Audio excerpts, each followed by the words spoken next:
Welcome back to the channel. Here's another video I promised to record a while ago. This video is called The Moon, a Conscious Organic Creatrix, or Goddess. I think we use the word here, Goddess, today. With this video, I'm just going to put up a disclaimer. Please take what resonates and leave the rest. We know that there's been quite a bit of discussion in regards to the moon. But we're going to be giving a different perspective of the moon from when the moon's consciousness came to us in a dream time. And she explained about the organic functioning of the moon, the fact that the moon was formed eons ago from a piece of the earth that split off, that the earth got impacted and a piece of the earth split off and became the moon. This was some information presented to us a while ago from the consciousness of Lunaria, Luna, or the moon. The moon does reflect the sunlight. Yes, this is true. The moon also has her own light, but it's not as powerful as the sun. And her own light is more reflective in nature than is the sun's. The moon creates from what we would call the silver ray. Now, there's not too much information on the silver ray, except that it does come in. It comes in. Oftentimes, there are certain aspects that call themselves, from the moon, that call themselves children of the moon, as they were birthed through the divine consciousness of the moon. And now we're talking about the moon on more of from a fifth dimensional octave and up. That's what we're talking about. There have been children of the moon that have incarnated on Earth for quite some time. They are referred to as Lunarians or Lunarians. The Lunarian carries what information there is, carries the ability to be able to influence the weather and the water and the tides, due to the fact that the moon does govern on Earth the water, the tides, and it is present during storms like hurricanes, same with the sun. The moon, again, incarnates on the silver rays. The primary color for the moon is silver. And the civilization is the Lunarians on the moon. Now, we're not talking about the 3D conceptual moon that we see. However, you can get to the organic structure of the moon from the 3D physical level. You can talk to her consciousness and she will appear to you.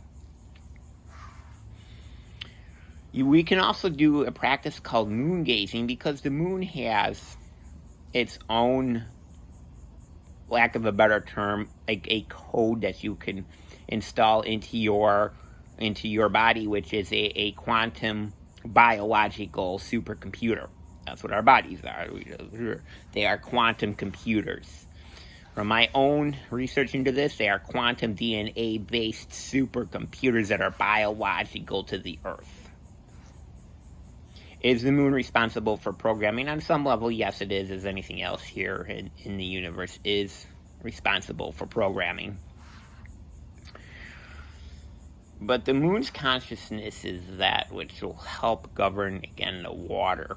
So, let's say we're working with the water element of the body. Now, again, this is if you feel you resonate with the idea of the moon, with the consciousness and conscious energetic that we're presenting here. If you're in a resonancy pattern with it, okay. If you're not, then you're not.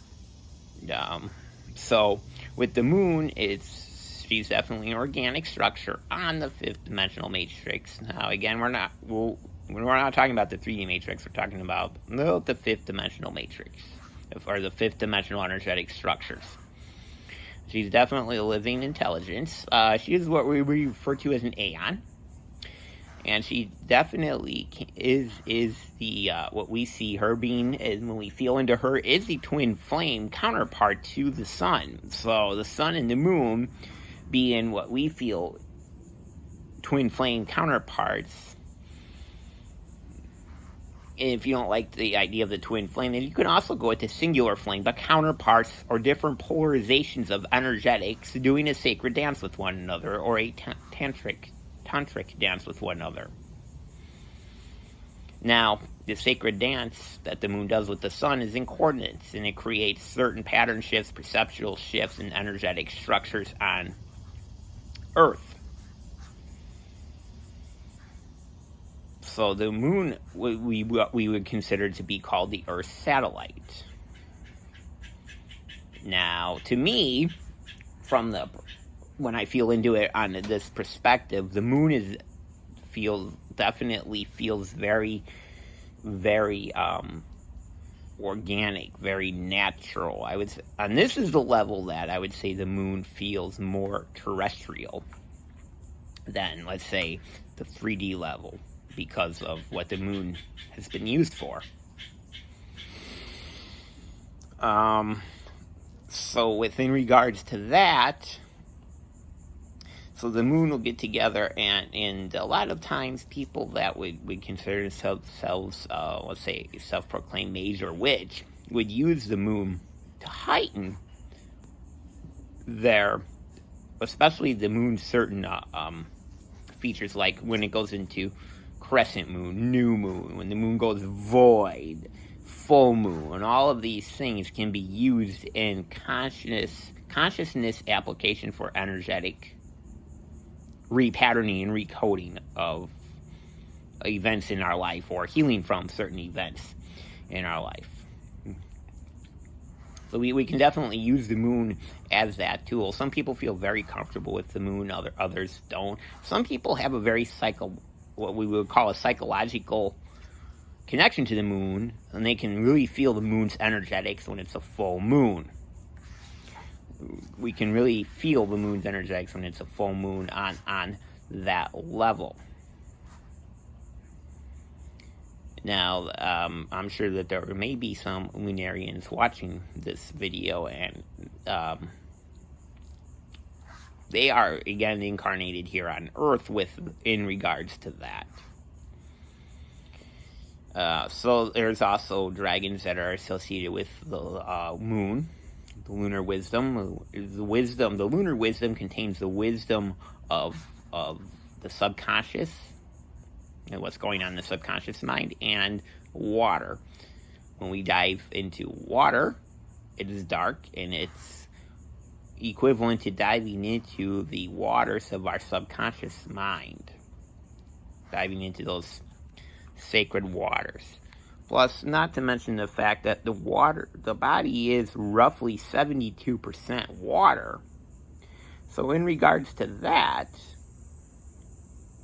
we can definitely use the moon as a tool. Some of us that has the moon energetics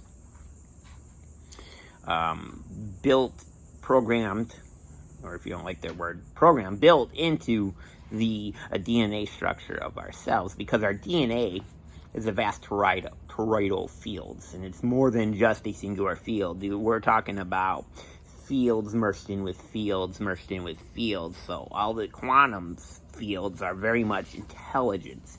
They all have their own intelligence, their own design, and their own operating system, for lack of a better term.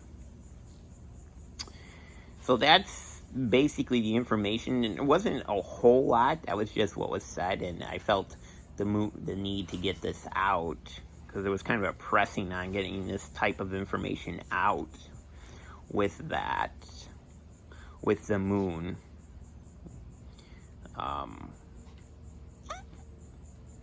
On that representation, on that level with the moon. Anyway, the video wasn't too long. It was just going to be a short one explaining a little bit about the moon, the silver ray here, and the collective known as the Lunarians, who have incarnated on Earth right now. You have definitely some spirit gifts from the moon, or Luna. Anyway, we'll see you later. Bye for now. I hope you enjoy watching.